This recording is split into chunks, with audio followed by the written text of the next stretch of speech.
Mark, clearly given your recent form, a disappointing afternoon for you. What were your thoughts?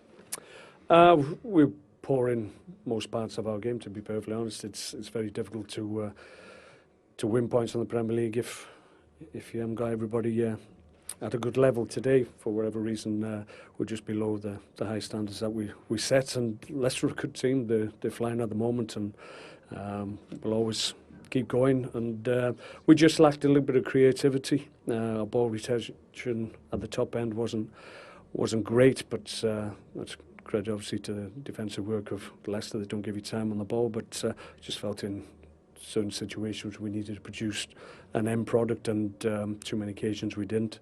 In the end, we were well beaten. Leicester deserved to win. Injury robbed you of Mark Arnautovic today. Did you miss that width that he's been giving you of recent weeks? Well, that width and that ball retention, obviously he's a big, powerful guy, and high up the pitch he can resist challenges and starts to bring people into play for us. But we lacked a little bit of that today, in fairness. But it was only one of a number of things that we didn't do well enough. And as I said, if you don't do the majority of the things well in a Premier League game, you get beaten. On the half-hour mark, you lost your captain, Ryan Shawcross. What's the news on him, and how big a concern given the big game that you've got at midweek? Well, yeah, it's an obvious concern at the moment.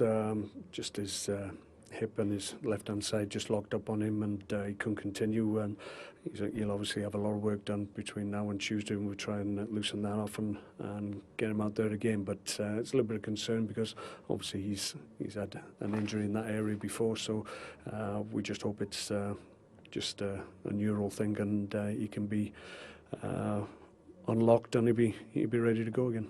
After a disappointment like this, is Tuesday almost the perfect game for you? Yeah, in fairness, yeah, I'm pleased that we've got a game like that to go into, because I've said it many times, when we have disappointed ourselves and obviously on the day our supporters, I think almost without fail we bounce back very, very quickly. So we've got a real opportunity to do that Tuesday.